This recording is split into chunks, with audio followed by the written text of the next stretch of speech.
This title is narrated with virtual voice, computer-generated narration for audiobooks. Brownies and Bones by Sue Hollowell. Chapter 1. The scent of baked goods and cinnamon hung thick in the air of my bakery as I pulled a fresh batch of bone-shaped brownies from the oven. "Looking good, Tilly." My part-time helper Dexter grinned at me, his floppy hair drifting into his eyes as he carefully frosted a tray of pumpkin cookies. "These brownies will be a big hit at the trick-or-treat walk tonight."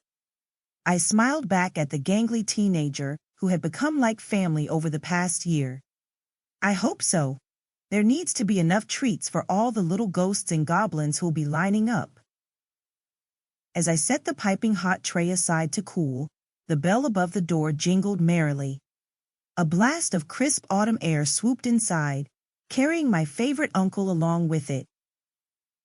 "Something smells delicious in here," Uncle Jack boomed, sweeping me into a hug that lifted me clear off my feet. Though well into his 60s, my uncle still possessed a startling amount of strength, especially when it came to spinning his favorite niece around. But, let's be fair, his only niece. "Careful, Unky," I scolded playfully as he set me down. "You'll get me dizzy before the big event even starts." He let out a hearty chuckle, his bright blue eyes twinkling beneath his ragged ball cap.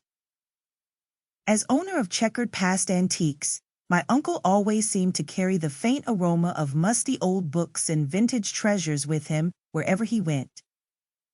"I just wanted to pop in and see how your preparations for the trick-or-treat walk were coming along," he said.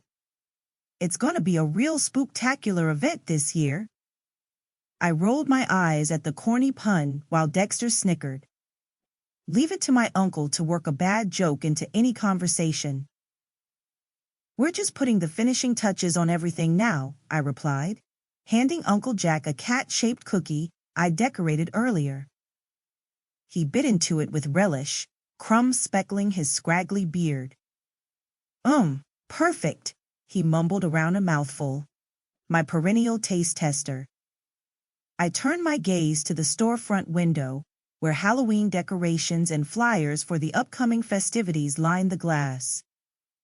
Orange lights were strung along the eaves, flickering merrily in the late afternoon sunlight. Skeletons and witches grinned from various nooks and crannies. Banners proclaiming "Happy Halloween" rippled in the breeze. "She's coming, you know." I kept my tone casual. "Marla Jennings, from the Bell Harbor Buzz blog. She wants to interview me before the big event." Uncle Jack's bushy eyebrows shot up in surprise. "The investigative reporter?" "Investigative is right," I huffed, kneading a lump of dough with more force than necessary. "She digs up everybody's dirt like it's her job." "Now, I'm sure she just wants the inside scoop on your delicious treats," Uncle Jack said gently, grabbing another cat-shaped cookie.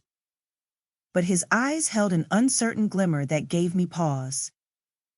We'd all seen the fallout from Marla's blog on more than one occasion. Entire careers ruined, relationships shattered, reputations left in tatters. The whole town both feared her and fed on her words like an addiction. Myself included, though I hated to admit it. Marla had a way of uncovering the most scandalous stories hiding beneath our postcard-perfect community. And once she sank her teeth in, she never let go until all the messy details were exposed. I sighed, brushing loose strands of hair from my forehead. I just hope she doesn't go digging around too much. We don't need any more drama before the festival. Dexter piped up from across the kitchen, ever the optimist. "I'm sure the interview will be fine, Tilly. Maybe she just wants some tips on how to make the perfect pumpkin-shaped cookie." I smiled at his naivety. Sweet Dexter, still young enough to believe the best in everybody. If only I could hold on to such blind faith. Glancing at the clock, I untied my flour-dusted apron. "Well?" Wish me To keep listening to this audiobook, I've left you a link in the description so you can do it at no cost thanks to Audible's 30-day free trial.